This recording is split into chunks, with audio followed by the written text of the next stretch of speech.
తోడై ఉన్నాడు. మరియా, భయపడకుము, నీవు దేవుని వలన కృప పొందితివి.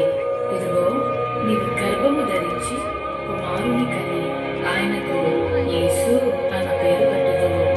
ఆయన గొప్పవాడై సర్వోన్నతుని కుమారుడనబడును.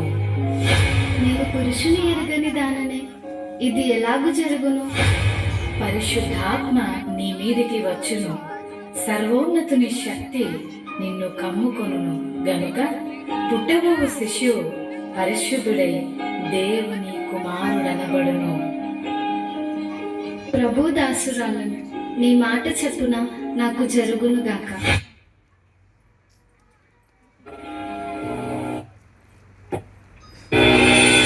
ఆమె భర్త అయిన యోసేపు నీతిమంతుడై ఉండి ఆమెను అవమానపరచనలక రహస్యముగా ఆమెను విడనాడని ఉద్దేశించి అతడు ఈ సంగతులను గూర్చి ఆలోచన చేయుచుండగా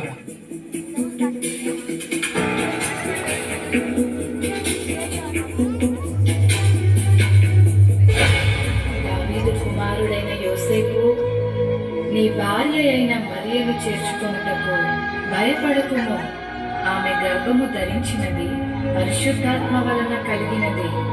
ఆమె ఒక కుమారుని కనును. తన ప్రజలను వారి పాపముల నుండి ఆయనే రక్షించును గనుక ఆయనకు యేసు అను పేరు పెట్టుదువు. యోసేపు నిద్ర మేలుకొని ప్రభువు దూత తనకు ఆజ్ఞాపించిన ప్రకారం చేసి తన భార్యను చేర్చుకొనెను.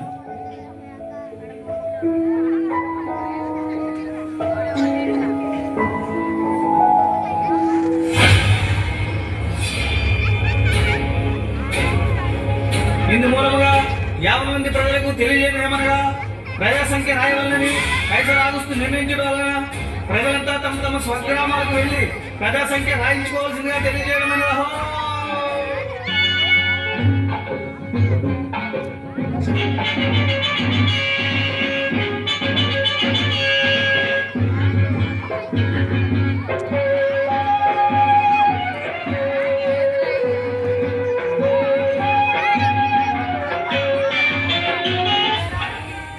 అమ్మా, నా భార్య నిండు చూడాలి, మీ ఇంట్లో కొంచెం స్థలం ఇస్తారా? క్షమించండి అయ్యా, మేమే చాలా మంది ఉన్నాం, మా ఇంట్లో మీకు స్థలం లేదు.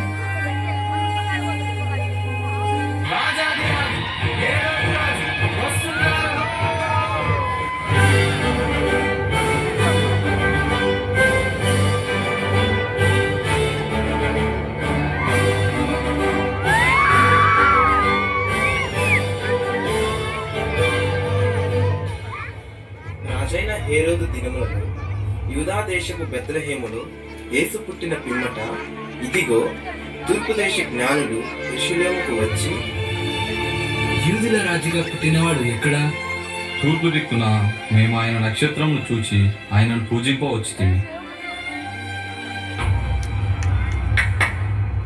చిత్తం మహాప్రభు. క్రీస్తు ఎక్కడ పుట్టును?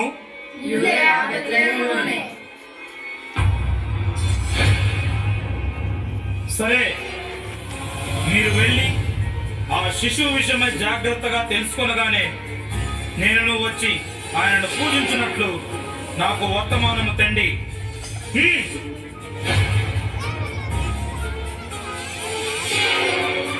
నేను ఓటమి ఎరుగని హేరోదు రాజును మరి యొక్క రాజును పూజించడమా? అసంభవం.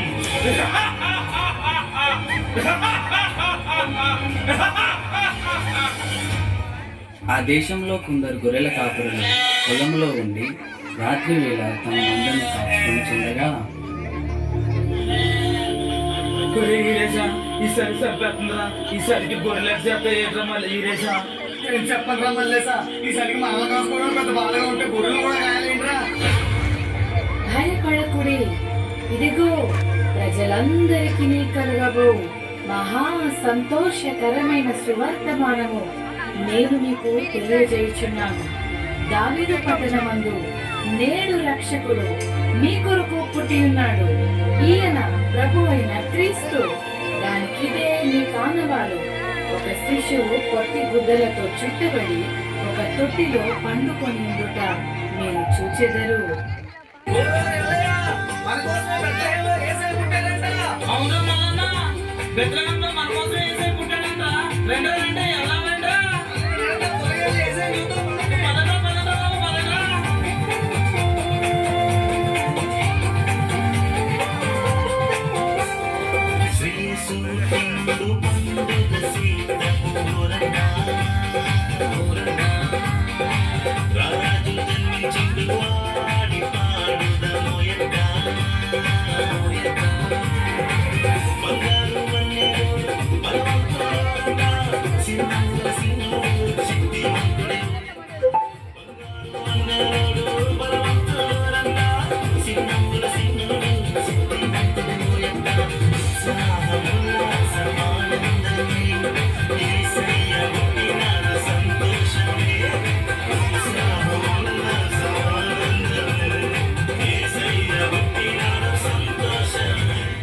వీళ్ళంతా ఎక్కడికి వెళ్తున్నారు?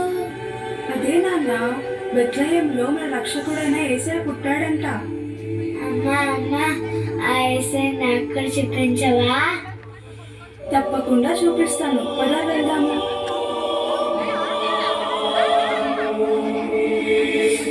అబ్బా, యేసయ్య ఎంత ముద్దుగున్నాడో.